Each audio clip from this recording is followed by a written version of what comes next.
Girl, I'm not saying that. I'm not saying that to you. I'm just letting you know what I went through, okay? I'm not judging you. Don't think I'm judging you.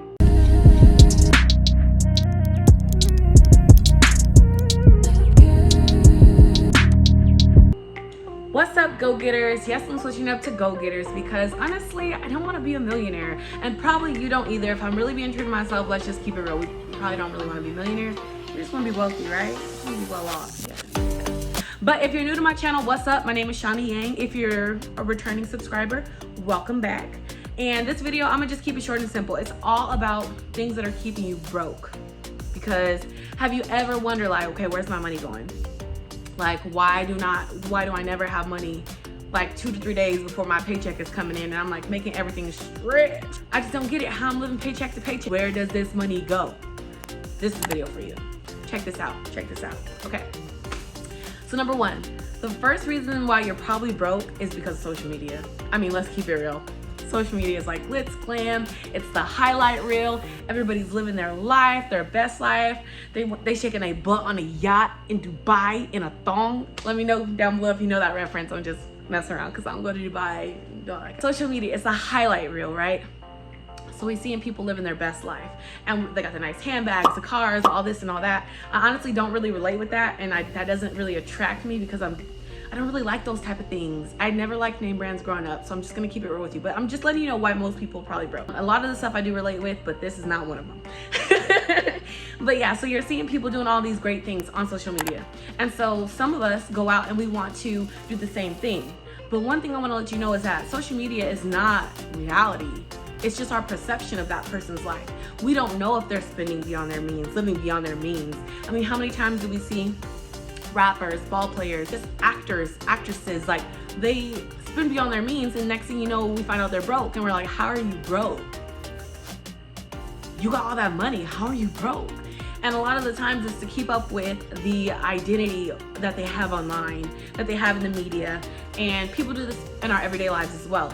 And people will post like for the gram, you know, stunting for the gram, if you know that term.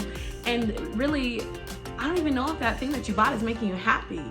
Is it making you happy? Is it a temporary happiness because people see that you have it? And what I want to say is, you don't have to do that. Because you'll come to find out what people think doesn't really matter.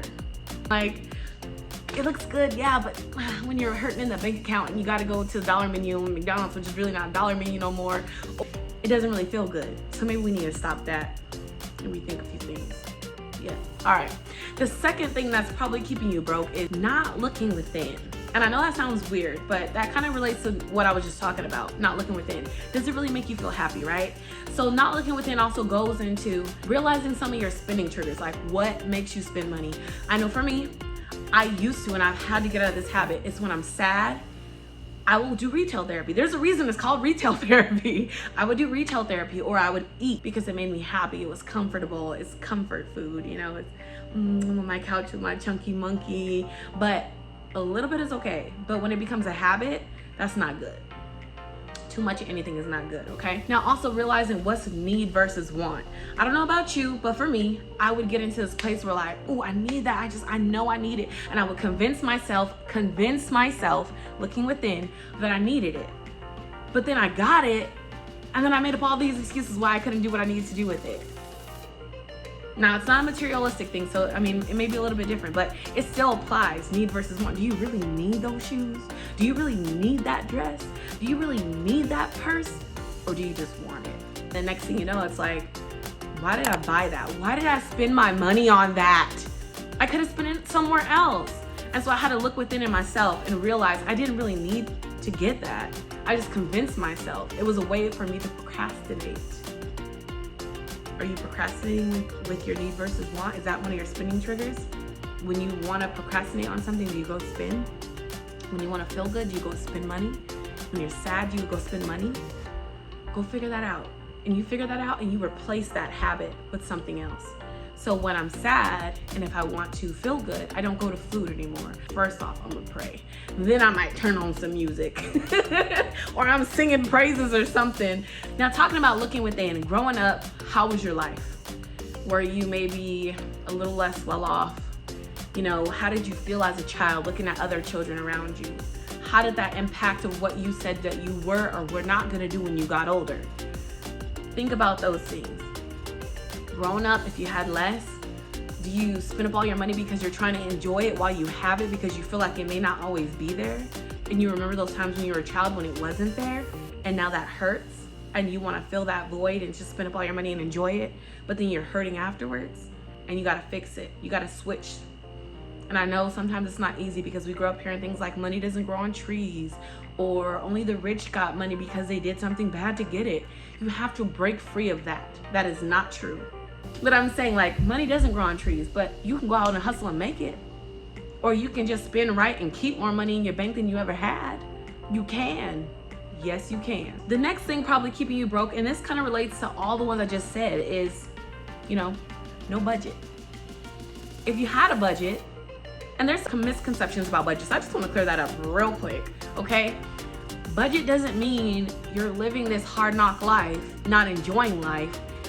You're in control of your budget. So I don't know if you know this, but if you like going to the movies, you can put that into your budget. If you like shopping, you can still put that into your budget.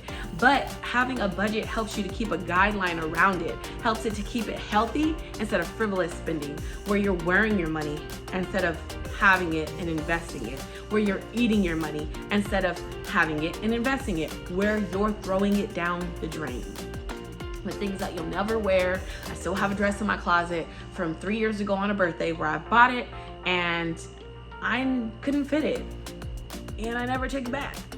Now it's just in my closet, about 3-4 sizes too small. Now it's a gold dress. So think about that. If you have a budget, if you don't have a budget, I recommend you get one, number one. And if you're interested in having a video about budgeting and stuff like that, because I've kind of mastered it over the past like 7 years of marriage.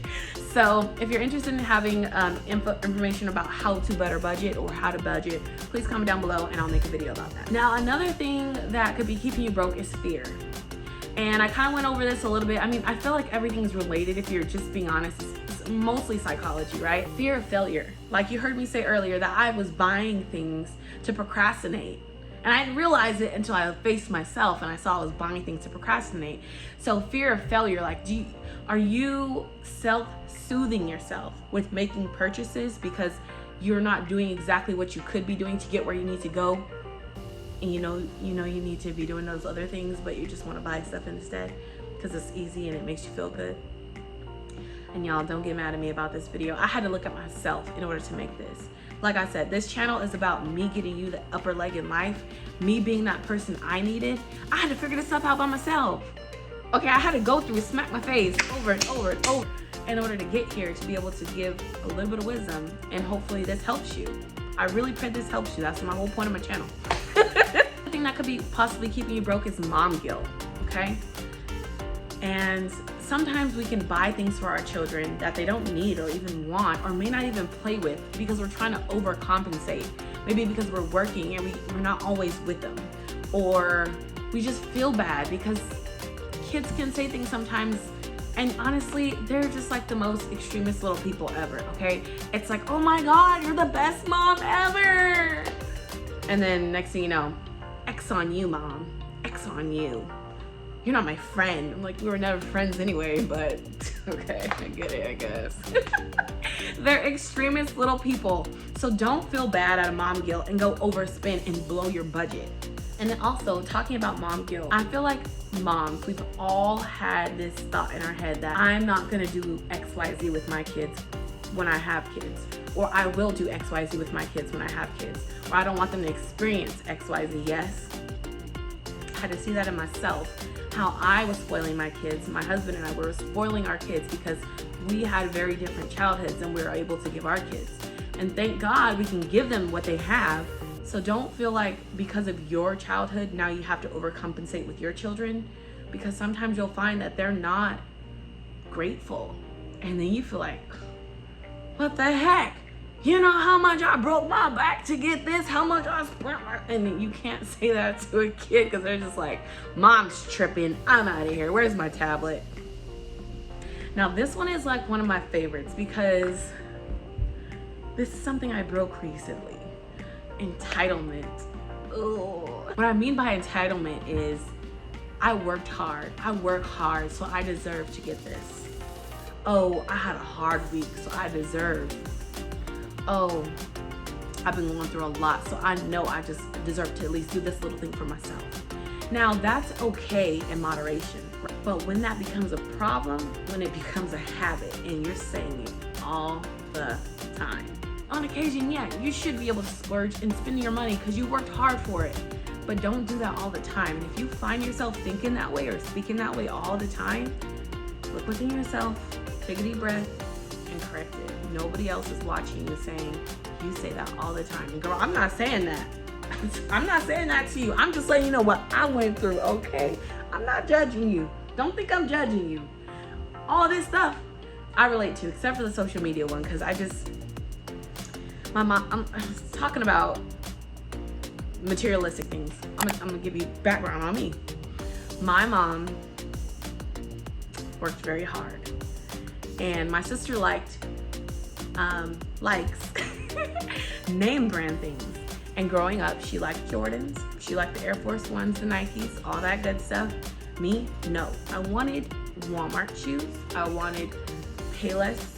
Payless is nice shoes. I mean, come on, they were nice shoes. And I just found out they're still online. If you didn't know, now you know. My mom bought me Jordans once because I was in sports, I played hard, and she was having to buy me shoes like every 3 months. Because I was so hard on shoes, she had to buy me new ones that were name brand so that they would last longer.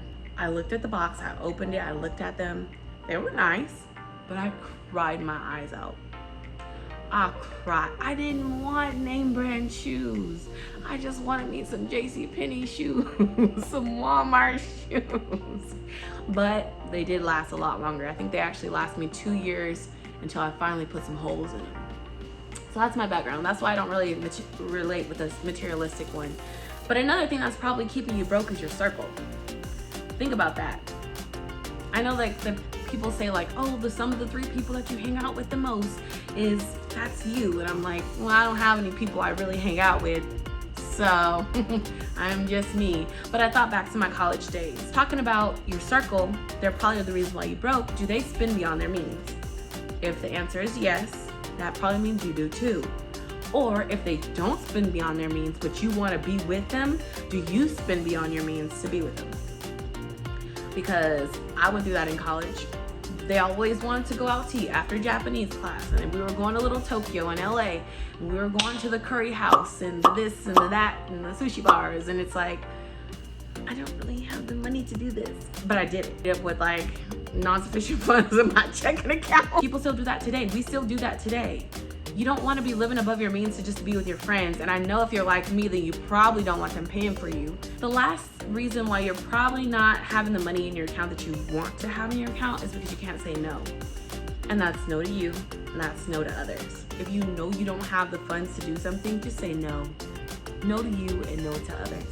If you're like, but I could do this, and that, okay. Once every while, I say it's okay. But if you're doing it all the time, it's a habit, and you really need to look within yourself and start saying no. I hope this helped you. Don't forget to follow me on Instagram, follow my Facebook page, my business page, and follow me on TikTok. I'm your girl, Sassy Silly Shawnie. We out.